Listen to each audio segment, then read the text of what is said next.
You've never seen it? I've never seen it. Oh, my.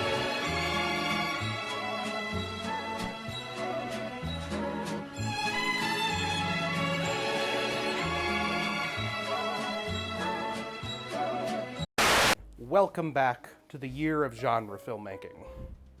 Tony, our first two episodes have delved into the loved but cheap to produce genre of dramedies. But today's episode delves into an early member of the genre that in a pre-pandemic world had its entire claws within its grasp. After the success of Tim Burton's Batman in 1987, studios were scrounging up distribution/production rights to whatever dark and gritty superhero film they could get their hands on. This resulted in quite a few derivative and less successful films, as well as some that I would consider masterpieces like The Crow. But today's film is a co-production between New Line Cinema and Golden Harvest Productions. But the big difference between this and something like The Crow, which was a small indie hit, this was a worldwide phenomenon before it ever hit celluloid. Today is based off of a small-run indie comic that took the world by storm, and I don't know if you're gonna get this up front or if you have any idea, but this is one of my favorite movies ever made. Okay. And this is also... You know what? No. Just go ahead and just take the film canister of destiny. God. Sorry, it All right. magnetizes itself to you. All right. Kodak, what do you got? What do you got for me here? Now, I have a feeling I'm gonna feel real dumb when I look in this thing. Yeah. Because those two companies I've seen in my fucking dreams. You've shown me something like this before. Yeah, New Line Cinema is now a subsidiary of Warner Brothers. They did stuff like Nightmare on Elm Street and all that. Golden Harvest did a lot of Hong Kong action movies. They were the Chinese distribution company for this. They were the people who put out all of Bruce Lee's films. All right. Don't make a guess before you open it. I ain't gonna make a guess. I'm just gonna let the magic happen. Yeah. Boom. What we got? Teenage Mutant Ninja Turtles. Oh fuck. Was that what you were guessing? No. Okay, cool. I'm gonna be real. I was guessing Blade for a second. No, I don't like And I was like, wait, you hate Blade? No, I don't hate Blade the character. I watched Blade in high school and was not a fan of that film. Today's film is Steve Barron's 1990 classic indie film, Teenage Mutant Ninja Turtles. In 1984, two young comic artists, Kevin Eastman and Peter Laird, did a couple of goofy gag sketches in their Northeast home of two upright-facing turtles dressed in Daredevil ninja paraphernalia. What started as a fun doodle quickly became the two men trading drawings back and forth until their Frank Miller Daredevil parody quickly turned into a full-blown self-published issue of a comic book. Under their small company Mirage, they initially did a relatively small first printing of around 3,000 issues, which quickly sold out. Within months, this not only became successful, but was soon a marketing juggernaut, as the one-off issue was quickly made into a series and spawned the brand that we know today. This consisted of toys, board games, video games, and an obscure cartoon that you've probably never heard of. After it became a worldwide phenomenon, producer Gary Proper commissioned Steve Barron to direct. Barron's well-known work in television was known for directing episodes of Jim Henson's Storyteller, and he did the SNL film adaptation after this of the sketch known as Coneheads, starring Dan Aykroyd. Oh God. You may know Steve Barron for something that most people don't connect with him, but is a much more cemented piece of pop culture, something akin to a Ninja Turtles, is he directed the music video for Aha's Take On Me. Oh shit, that's Yeah. crazy. No, that's the thing I was telling you about earlier, to where I'm like, if you want kind of a take on the guy's general visual style, I think he is a fairly solid, really good journeyman director, but he's got a little zest to him. Steve would bring a much needed groundedness to the production by sticking as close as he could to the comic within reason.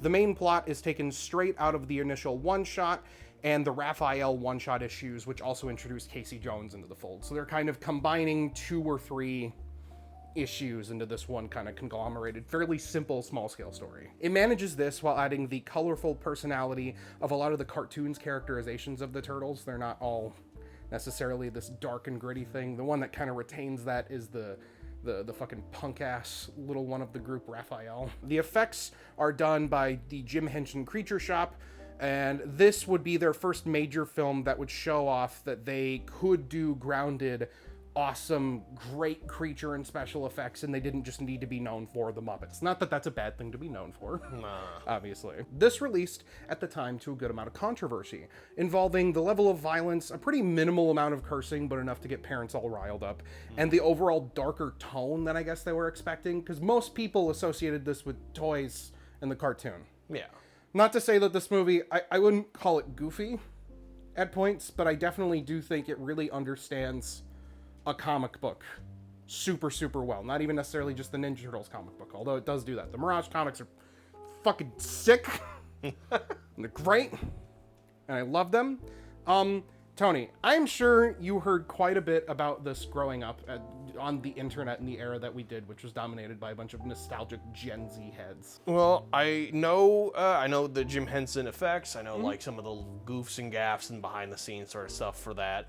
As far as Teenage Mutant Ninja Turtles as a thing, it's always been like in my life. It's always been around, and I've never like gotten into it. It's like always been like on Saturday night or Saturday morning cartoons, and there was the fucking video game. I got kind of good at that back when I still like doing Ninja Turtles has existed as a brand outside of that initial cartoon. There's always a Ninja Turtles cartoon. Yeah, Ninja Turtles are always around no matter what. So I don't know. I've never gotten the chance to sit down and watch this film. So I'm really curious. 4K, let's see all the strings, baby. Let's see it all. That is, oh my God. Arrow put out that transfer, and we will do some comparisons real quick while we're talking about it, because the initial Blu-ray release of this is fucking awful. It's cropped, and it just like is so clearly an upscale of the DVD release. It's hideous. Awesome. This looks fucking beautiful. It's a new 35 millimeter scan. So it looks absolutely great. You know, this is probably the first movie on the show that it's not just like I watched it as a teenager. This is probably like the earliest movie I ever watched. My on like for the show is concerned and everything. My brother, this was like a childhood film of his, and you know he gave this to me for like a Christmas gift this year. I think I was like 3 or 4 when I watched this, and this was mesmerizing to me. Yeah, I adore this movie, and I was very scared to rewatch it about 5 or 6 years ago because I hadn't seen it in a long time. It holds up. Nice. I think it really holds up outside of my nostalgia. I think it's really just a solid fucking movie. Well, fuck yeah. Let's just cut right on into it. Let's see it, shall we? All right, everyone. Strap in, get to the turtle van, and have a shell of a time. Cowabunga.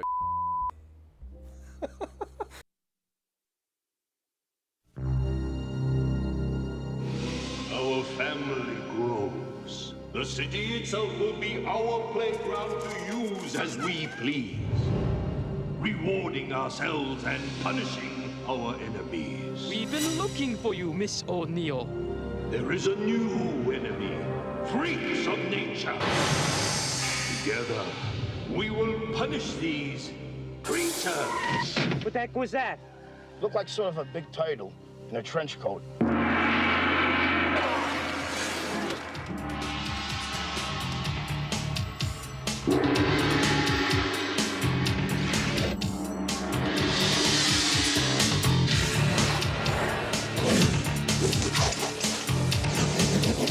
Awesome!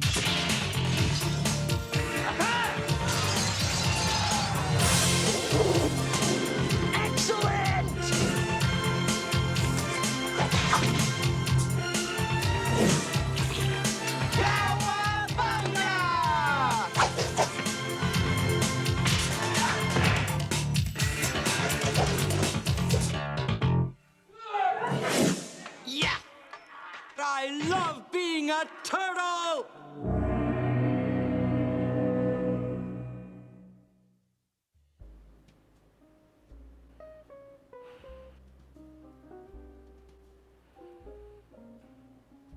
I had a whole thing planned.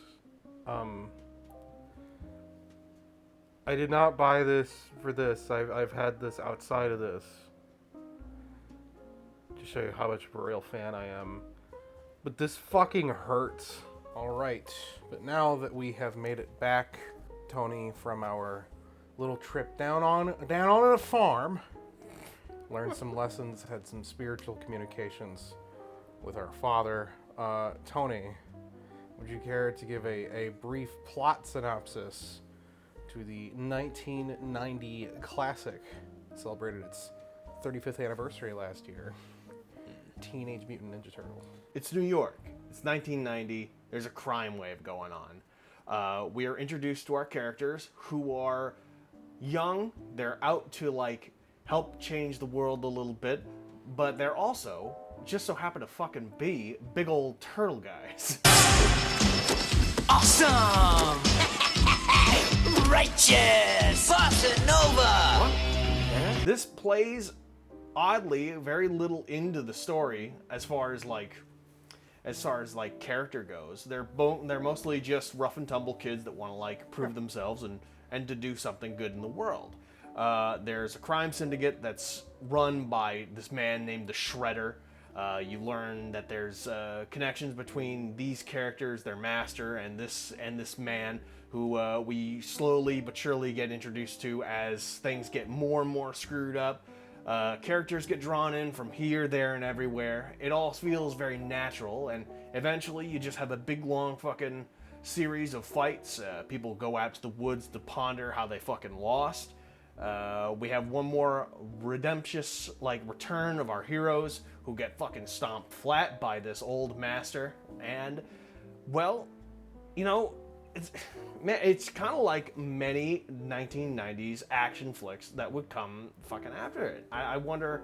I wouldn't even specifically say this is 90s action flicks. Yeah. This pulls a lot from the source material that it comes from, and then what that pulls from.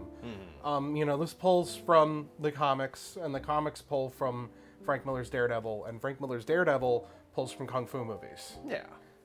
Which, these sorts of cliches, obviously they exist in American action movies, but they're very heavily at the forefront of the soapy material that comes from the Hong Kong action movies of the 60s and 70s. Yeah. That's very much what this comes from for me. Yeah. And it definitely... And it just feels new. Yeah. That's the thing. It's like, I guess iterate on something I talked about in the opening. Batman 89 came out, and it was this big revolutionary thing. It's not the first time Batman ever had a dark edge to him.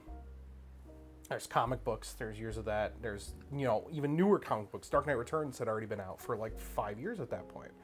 Even before that, you had the Denny O'Neil and Neil Adams runs on Batman. You have all these things that are there, but as far as the public perception of Batman goes, what was Batman to the general public? Well, it was Adam West. So, regardless, I'm not even a fan of Tim Burton's Batman. But that did change the public perception of what Batman was. And what he could be. Yeah. And, that leads into stuff that I do like as far as film and television goes. Without Batman 89, you do not have Batman the Animated Series. And in a similar way, it was okay, well, what's the capitalistic motivation behind this getting made? It is a movie that is based off of primarily, as far as the studios were concerned, a very popular cartoon. Yeah. Eastman and Laird, though, who were perfectly fine with making money off of their little indie comic and shelling it out, which is good for them. Line your fucking pockets. I'm not here to shame those two for getting a Saturday morning cartoon and a bunch of action figures and toys made. For what was, like I said, ultimately a joke idea. But ultimately, though, the film ended up being taken, for as goofy as this film can be, a surprisingly more amount serious than I think you may expect. Oh, yeah. It's fairly grounded. Yeah. For what it's going for. And I guess with that, Tony, I ask, what did you think of Teenage Mutant Ninja Turtles? I enjoyed Teenage Mutant Ninja Turtles. Teenage Mutant Ninja Turtles comes out, it feels fully fleshed out as a movie. Like you said, something like this, people could, they could half-ass it. They could have, some cool fight scenes and dudes in big rubber masks, and they can get away with that, and kids could watch it and have a good time. But it feels very solidly new for when it comes out, but it also feels, like you said, very old, like it's based upon shit that already has happened, right? Everything old is new again. When cultures share one thing down the line, it gets made into something that feels altogether new and interesting. We talked about this a lot with the Samurai movie and how that transitioned into the Western, and how the Western then had things that the Samurai movie adopted, and so on so forth. It's this cultural feedback. Yeah. I don't know. I always try and go into this movie with people, because I've showed it to quite a few people, being like, yeah, I know what the cultural perception of Ninja Turtles is. And all that stuff that people know about from the Ninja Turtles from like cultural perception is here. Oh, yeah. They're Bill and Ted-esque 90s teenagers. Time's up. $3 off. And that's completely fine. Because even if that's not in the Mirage comics, that is so what they are to the culture, that anything that they were prior to that, which maybe was a little more flat and self-serious, doesn't fucking matter. You know, there's pizza from the fucking, from the cartoon. They're all goofy. But then what this movie does that even the cartoon doesn't do, that I would argue is super important, is like you have all their personalities in the cartoon listed off in the theme song, you know. Yeah. Michelangelo's a party dude, Raphael's cool but rude, Donatello does machines, Leonardo's the leader, all this kind of stuff. Yes. But I don't know, aside from Leonardo, who maybe is like a little low on characterization, and maybe Donatello, I feel like for the most part though, those roles are a little more fleshed out. Yeah. And a lot of that does come from the fact that instead of them, you know, being called Teenage Mutant Ninja Turtles, but they kind of just act like adults or cartoon characters, they're kind of treated like kids. Whoops. Kids. Yeah, and their characters are there. This is not like your ultra grand like space opera sort of thing where everything's bigger than life. It's about New York, and it's about New Yorkers, and it's about these 4 kids growing up in New York. You know, some people, you know, it's part of like why people pass by them. They're just like, it's some weird bald dude. They're just willing to accept them as individuals, maybe like whatever. But that's the thing, is they are just people. Yeah. And, you know, they don't get too grandly fleshed out. It's like a 93-minute long thing. But I think for getting this big ensemble of people together, gathering them up like from here, there, and everywhere, that, you know, it works out pretty well for like a 90-minute little action flick. Yeah. You're saying that these came from like just all different, you know, comic books, and they said, all right, let's kind of try and condense this down into just one big story. That's the thing, though, right? is it's not like a bunch of them. It is these like 2 or 3 issues where the primary story for this comes from, and these are early sort of foundational issues for what Eastman and Laird were doing back in the day. And Ninja Turtles would become this larger scale thing where eventually we'd get robots, space aliens, and all these kinds of things. But when it starts out, it is fairly like base street level, like fighting crime sort of stuff. And I do want to get into that a bit more, but I guess I do want to say, like, what does this more grounded tone allow for the film to do as a result? I think at its core, one of the things that makes this movie work in a really strong thematic sense is like bare bones simple. Steve Barron brings this up on the audio commentary that he recorded for this big anniversary box set of release for Arrow. Is he, you know, Steve Barron just talks about how grateful he is that like everyone was accepting of this film, but at its core, you need something to emotionally latch onto. From the start, we're given the fact that this is a story about children and their relationships with their authority figures. Yeah. What creates a child? It's not about subordinates, but what creates a child that has a healthy relationship with their authority figure to where they're not going to want to go out and steal. Or in the case of, like, you know, the Foot Clan, it's a cult, and cults treat you like a family. You are here because the outside world rejects you. This is your family. I am your father.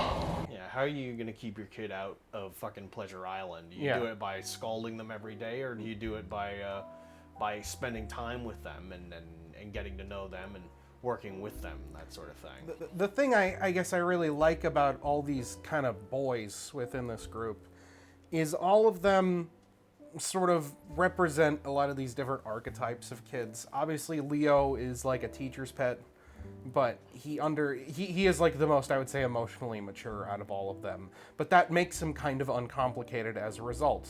Yeah. Mikey and Donnie, Mikey is obviously like the party dude, and Donatello is kind of the brainy kid, but they're the middle children. Yeah. However you want to put that, and they kind of have this immature aspect to them. Come on, don't just ninja kick the damn rabbit. Do something. Raph, since I've been a child, like 3 or 4 years old, has been my favorite character.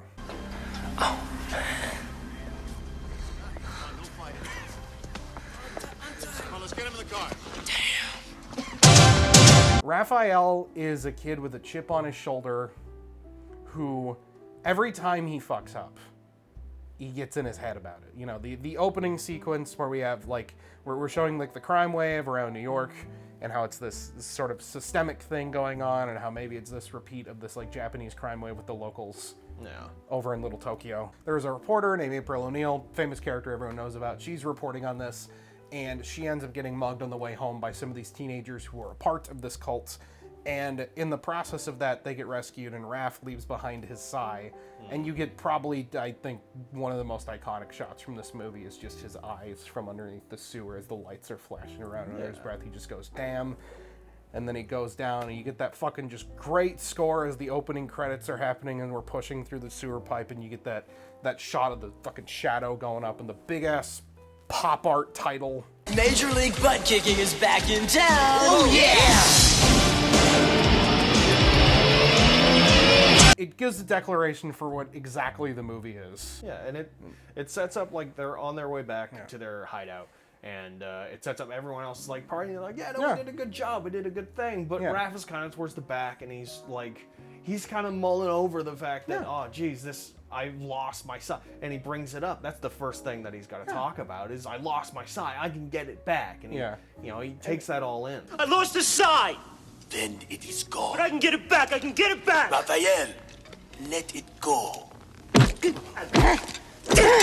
And the thing I like about it immediately, and probably one of the more, I know it seems stupid to say this because it's a giant rat puppet puppeteered by the guy who played Elmo in Sesame Street, but the Splinter, he's a nuanced father figure. Do not forget them, and do not forget me.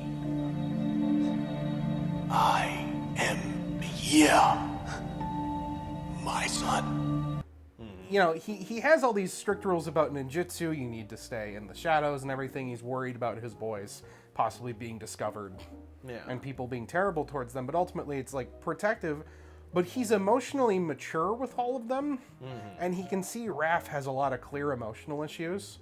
When he gets back from going to a movie right after this, there's this very emotionally touching scene. And Steve Martin talked about like these lenses he had to make for the sequence while they're shooting it, to where it's similar to like the Barry Lyndon lenses. They're meant for underwater photography, to where they can light the whole thing in these roving close-ups and the focus will constantly stay there, and it's all lit by candle. And the Jim Henson Creature Shop was kind of really nervous about this because they're like, we don't think we can do this because the puppets will look dead-eyed if you get this close. And he said, we're gonna coat their eyes and parts of their faces in glycerin, so they have kind of a sheen to them. And as a result, like, that scene gets me really emotional. It, he just tells him like, I love you and I care about you, and Raph starts to like shed a tear and everything. Most of the turtles cry throughout this movie. And it's all, once again, treated like super straight-faced, and to me it's like, this is a film all about like fatherhood and how like a lot of these characters sort of interact with their father figures, right down to like the whole speech that Shredder gives, I am your mother and your father now. I am your family. It's like, it's culty, but like it is kind of thematically making a declaration. You are here because the outside world rejects you. This is your family. I am your father. I mean, I already talked about this, like, as far as like adaptation goes, but something I find super interesting about this is how it decides to sort of like pick and choose stuff from the cartoons. The stuff everyone brings up, it's like, obviously this is a bit more violent, so it takes that a bit from the comics. I would say the comics are a bit more violent than this. There's like goring in the comics. They got to restrict it a little bit. But simultaneously, people are beating the shit out of each other. Is he? No, he's alive. Barely. With this one, it's like, okay, well, every character needs to be identifiable outside of just the personality. In the comics, they all have red bandanas and everything. This, they're giving the color coding of the cartoons. Obviously, like I said earlier, the pizza, they're genuinely more goofy, irreverent kind of kind of like pop culture savvy personality. Maybe I'll fight Apollo, and maybe I won't, you know? What do you think? Adrian!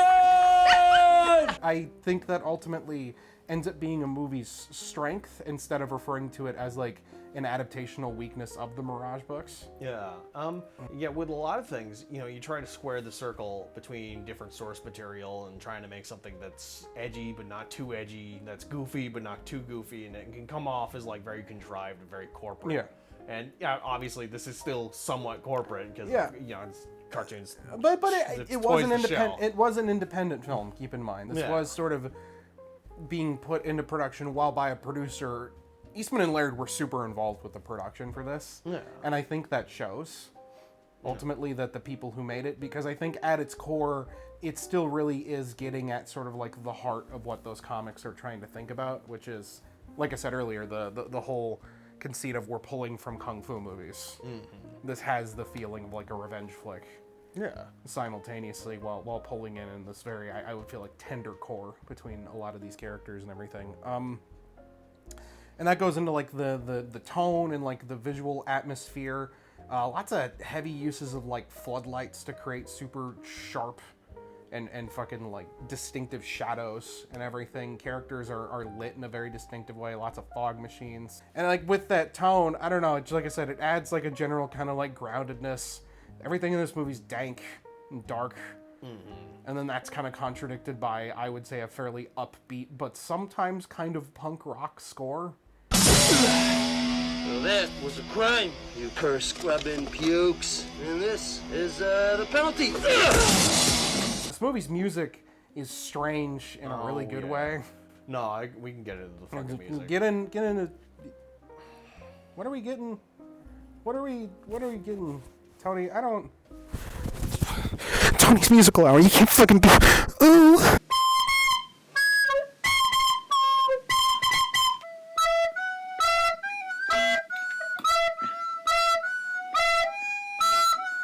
This movie is composed by John Du Prez. He's composed for seemingly a lot of like similar like kind of genre movies. He did all 3 Ninja Turtles films. He did Life of Brian, the Mel Brooks movie.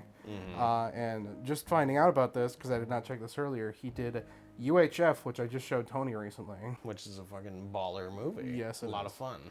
Yes. No, it makes sense, because, you know, we talked briefly about, like, the filmmaking and all this sort of thing, how very easily you could make this, like, a hack fraud job.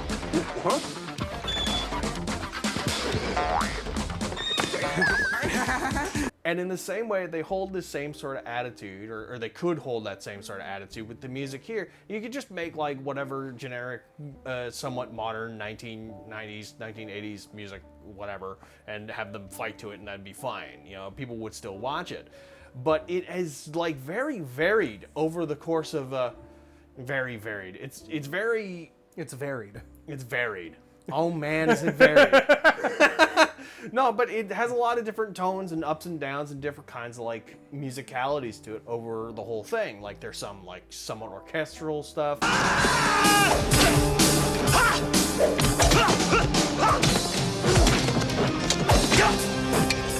There's stuff where they break out the fucking electric guitar. Major League Butt Kicking is back in town! Oh, yeah! Shredder's theme sounds like a fucking Metallica breakdown. Which is fucking... That.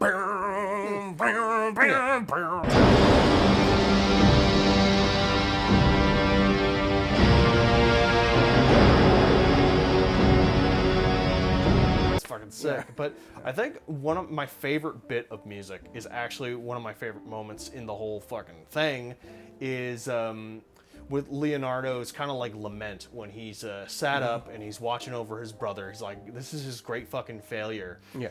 And he's barely staying awake and he's sitting in this chair. And there's this like really haunting kind of woody, upright and or like fretless bass sound that just plays this fucking weird melody, and it's very just like, oh man, we're in uncharted territory here. Yeah.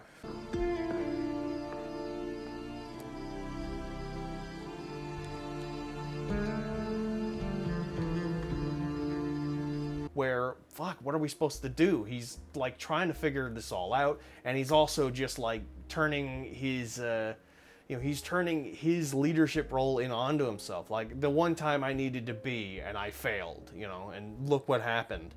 And it's a really good scene. It's a really good shot, and I kind of want that drawing that they do of it's just a fucking poster, because it's a really wonderful fucking moment.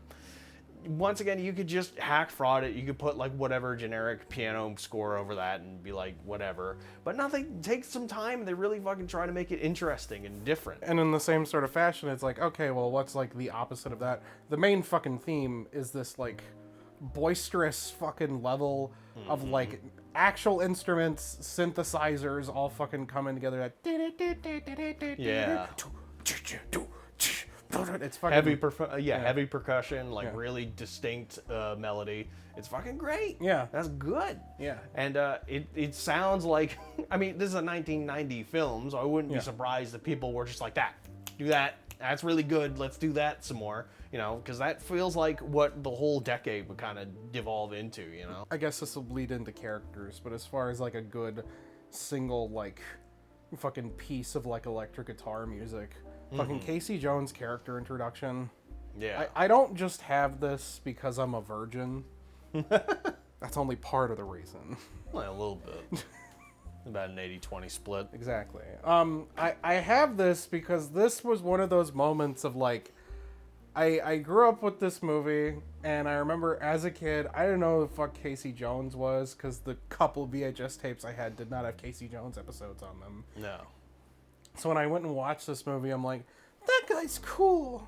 I like him. And as a 6-year-old, I was like, he's like Robert De Niro. I didn't say that. But as far as like his character introduction goes, they have these like little electric guitar stings every time he fucking does a bashing move. Well, that was a crime, you purse-scrubbing pukes. And this is the penalty. The guy who plays Casey has kind of denounced this role. He thinks Ninja Turtles is stupid, and he thinks the movie's lame, and blah, blah, blah. Which I think is a real shame. Because I think, for how silly this movie can be, he's really good. Yeah. And even Steve Barron brought up on the commentary something that I think is very true. Like, he gives a De Niro vibe to him. A 70s De Niro vibe to him. Yeah. He's this skinny, kind of grossly sickly, muscular, kind of pale dude. Yeah. And he kind of has this stupid, smarmy grin across his face and everything. And you could take this really dumb bit part, probably get an actor who doesn't feel New York enough to play it, and it feels inauthentic. But I buy this, like, fucking late 20s, early 30s guy who got an injury playing pro hockey, and now he's just kind of a loser who decided to one day go out in the middle of the night and beat the shit out of these little fucking freaks who try and purse snatch people. Well, it looks like you're the one who needs to be taught a lesson, pal. Class is paying 101. Your instructor's Casey Jones. It's like a 70s-esque performance with a fucking 1920s or 1940s comic book like setup, right? Yeah, no, and then it's got the most 90s fucking aesthetic of him using sporting equipment. And that is a penalty, you purse-snatching pukes. It's fucking... It's perfect. And him and Raphael's, like, initial interaction is just delightful. And that scene's fucking... I'm trying to imagine reading that on the page and being like, this doesn't work. This doesn't work. But once again, you just kind of get that visual style, this tone of this. And I feel like that also then blends into sort of something I want to talk about later with genre. But we'll get to that in a bit. I do want to talk about like characters though, because I've talked about two characters I really liked. You talked about that scene with Leo. What are your favorite characters in this? Who would maybe be your number one favorite character, and why? And this goes for the Turtles. This goes for all the human characters. Well, I've listed one turtle. I like the turtles. They're all good. This kid, what is his name? Danny. Yeah, he's fucking great. Danny's great. He's like the crutch of the whole emotional arc about the whole thing. He's the inverse of the Turtles. Yeah. You need him for that shit to work. He is in the precipice of like, will he, won't he, You know, will he fall in with all these like punk kids in Pleasure Island, or will he fucking find the value in found family and all that sort of thing? And it's like his wardrobe is so perfectly illustrated in that the entire movie he's wearing Sex Pistols t-shirts. The 1990s sort of like aesthetic and attitude has kind of just been like irony poisoned over the course of however fucking long, but you could also make him a square. I think is really important to that. Like you could make him a PSA character. Yeah, but he's not. He's like nuanced, and you know, he has all these fucking conversations with not with Shredder, with fucking Splinter, yeah, who's also fucking phenomenal. Yeah, it's good. You know, once again, could be just like hack fraud, generic master whatever character, and then they don't know. No, he gives a shit about his boys, and he cares, and he's trying to like take this kid that he sees a little bit of his boys in, like a lost kid, lost soul sort of thing, and it's really interesting. I think that's one of the most important things contributing to this is you could easily have it not work as well and be a master sensei kind of relationship. Yeah. But instead, these are very clearly his kids. And he cares about them desperately. And one of my favorite filmmaking decisions that, once again, is a little nice Steve Barron touch. I guess kind of his weirdo ideas for like the Take On Me video kind of coming in. All the sequences that are flashbacks that are shot, you'll notice those are a little bit grainy. He said in order to give them the feeling of a fuzzy memory, he wanted the film stock to look worse. All those are shot on 8mm. And it gives it a very specific look to it. Yeah. Like kind of crusty, kind of not like the best fidelity or anything, but this is like how Splinter remembers the whole thing. And a lot of those flashback sequences are some of the stuff that are just like, here's a panel, here's a panel, here's a panel from all these Mirage comics, and they just kind of take that composition and have it perfectly just illustrated back on screen. But then I think what then is important, and even more so than Danny, like you were saying, what this film hinges on being good, is those fucking suits working. Righteous! Bossa Nova! What? Bossa Nova? Chevy Nova? Excellent! Yeah! I know it could just be so easy to do an entire video just talking about the suit technology of like the Ninja Turtles. But it's not just, oh, you got the suits looking good and they work. You need a suit actor. You need a separate actor doing the voice. You need 2 or 3 other people off to the side per head. Controlling every single one of those. And not to say the effects are perfect. Yeah. You know, we're watching this on like high fidelity 4K. You can literally see the seams.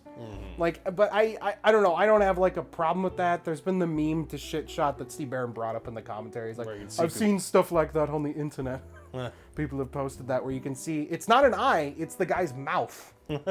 Fucking inside the mouth. Yeah. And it's, you know, it's fucking horrifying looking. But at the end of the day, you know what I'm not thinking about while I'm watching these? Oh, these are really good looking suits. Yeah. These are characters to me. Yeah. And I emotionally understand everything they're thinking of. There are some bumps along the way that I guess you could consider like immersion breaking. But the folks over at like the Jim Henson Creature Shop, I feel like really fundamentally understood what these needed to get across and how much these needed to work without sacrificing sort of a lot of that like movement and fidelity and the actor's safety, because they could only be in those costumes, like the heads, for 15 minutes at a time because the electronics would get so hot next to their face. It's just artistry, you know? Yeah. It's something that I miss a lot in like new things whenever they come out, is just the people coming together and making something fucking happen that should not work. And you think like, oh, that's logistically so fucking difficult. Why would you even bother doing that? Back in the day, it was because, well, we want to progress and we want to like show just how much we can do. There's like this level of, you know, pride in being able to make something. Yeah. And a lot of times I feel like that's lost now. God, I love being a turtle! I don't know if you've already talked about this, but I guess I did just kind of want to bring this up. What would your favorite scene and or moment be? I think basically when they escape out to the farmhouse, that's kind of my favorite. I talked about that scene already. Well, that's like a 15-minute sequence. That's why I was asking. Yeah, no, it's really it's really just like this catching up with these characters as they're like trying to cope with all the shit that's happening to them and Leonardo, because you know, you could just have them get away and you could have them just like whatever and brush themselves off and get right back into the fight, but they give them a moment to like think about shit, to like be people. Yeah, to grow and to change. You know, and I think that's really important in an action flick, is your downtime, and to use it not just for like whatever training montage, whatever you got to do, like whatever the story requires that you do, but to give these characters and these people a chance to fucking grow and to change. Leonardo, meanwhile, has kept a constant vigil with Raphael.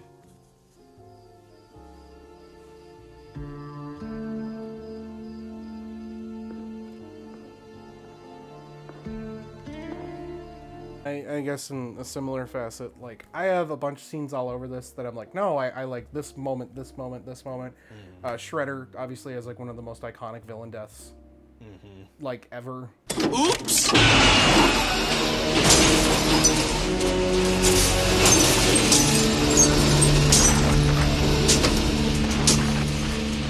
It's delightful because it's allowing Splinter to stay as like the good guy, but it's also allowing fucking Shredder to get his comeuppance by having Han Solo ostensibly come in and do that. But like as far as like a scene goes, it does take place on the farm, which I think is the best stretch of the movie. That's where you get a lot of like the core relationship building between Casey and April, which is just cute and it works super well, and both those actors have fucking phenomenal chemistry. Lead the way, Toots. Toots? Oh, babe? Sweet cakes? Ah, princess! As far as just like my favorite moment, it's just the boys like telepathically communicating with their father around the campfire. Yeah. That sequence gets like just shockingly poignant. You know, you basically just get him telling them like, I'm proud of you boys, you've learned, and he just ends it saying, I love you. That which I gladly return with my final words. I love you all, my sons. And I don't know, like, there are specific choices made to where it's like Leo feels all mixed about it, Raph is like just kind of happy, and Donnie is comforting Mikey, and Mikey's fucking crying. Up until that point, his emotional depth, you know, not to shit on the character, I think that's kind of the point, has been basically nothing. Goofball, yeah, he's just the goofy guy, but it's like, oh, my dad's not dead. There's just something about that I think emotionally resonates, and then right after that you cut to one of the hardest shots of them standing up against the fucking sun. It's time to go back.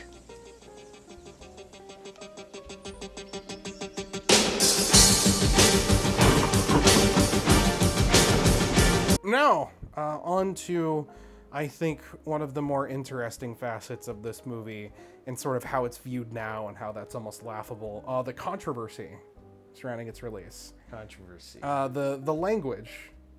Okay. I think it's really funny now to where Guardians of the Galaxy has a toy line, and that movie, they just say, open the fucking door. Open the fucking door! It's like this was released as a PG film, and everyone was all fucking uptight, and Raphael says damn 3 times. Come back here! I'm not finished with you! Damn! The language, the violence, and I guess, like, I don't know, it's like the dreary tone of the whole thing, to where it's like, you know, you have characters dying, and like, you know, oh, they took our Master Splinter. Do you think it is like valid for the point, or do you think that was just parents being fucking like, I don't know, open arms about shit? We're just breaking out of the fucking 80s. It's one of these things. I don't know. That's the parts. Those are the parts where I feel like I feel the fucking hands of the corporate overlords fucking getting into shit. Oh no, you know, once again, somebody's lying very clearly dead on the ground, and someone takes his pulse and you hear dubbed in, just like fucking. I fucking told you about that while we're watching it. It's like kid gets fucking his shit rocked by one of the teachers. And it's very clearly, like you said, meant to be he's fucking dead. Yeah. And it cuts to the shot of Danny, and it's like, he'll make it. You'll be alright. You'll be alright. It's one of these. It would make it more poignant if, like, I don't know, you saw this supposed family of yours that you've been hanging out with so long, like, do something that is objectively cruel and no one fucking does anything about it because that's the father figure of your group or the authority figure of your group right there. I mean, when you go to like Shredder's whole backstory, which, you know, I guess you could be like, oh, it's very cliched or whatever, but I'm like, it's classic kung fu movie though, and that is all taken like just panel for panel from the Mirage comics and everything, and how you have this guy who ostensibly, you know, was in love with this woman, but he couldn't take the fact that he was alone. So he goes after her, and he goes after, you know, Splinter's master, who goes and fucking, like, and he goes and, like, kills him. And to me, it would kind of just be that moment of, like, that combined with Splinter a few minutes later saying, you're wearing his symbol on your head. But you wear his symbol upon your brow.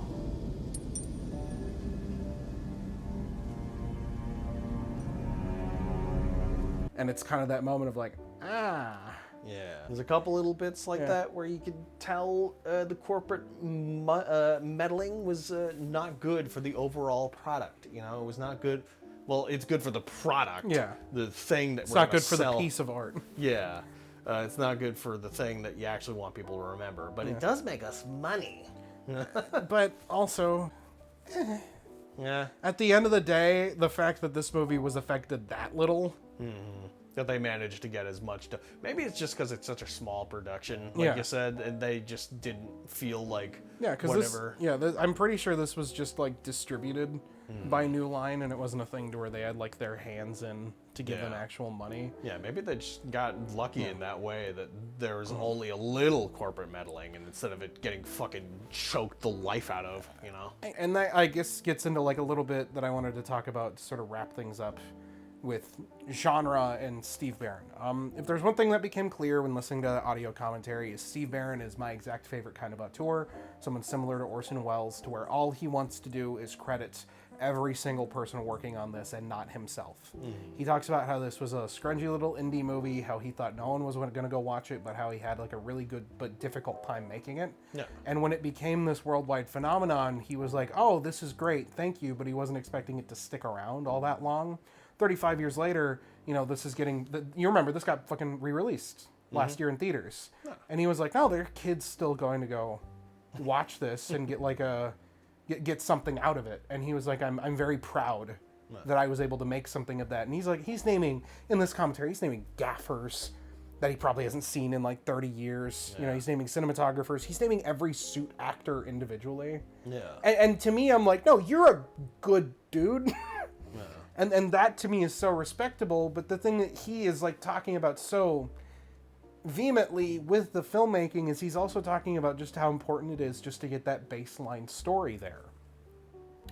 And I guess with that, you know, he didn't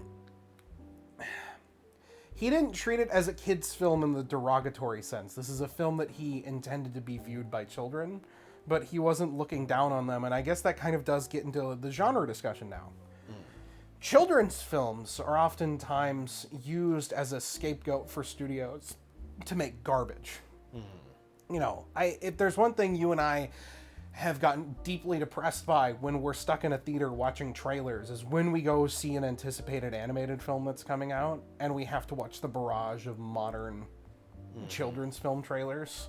You know, the Angel Studios, Jesus Christ, fucking Charles Dickens movie, followed by the Smurfs trailer, followed by the da-da-da-da-da-da-da. You know, it's like, my brain was going numb. And then there's our famous fucking run-in with the Sneaks trailer, which I feel gross saying that name because it sounds like a slur.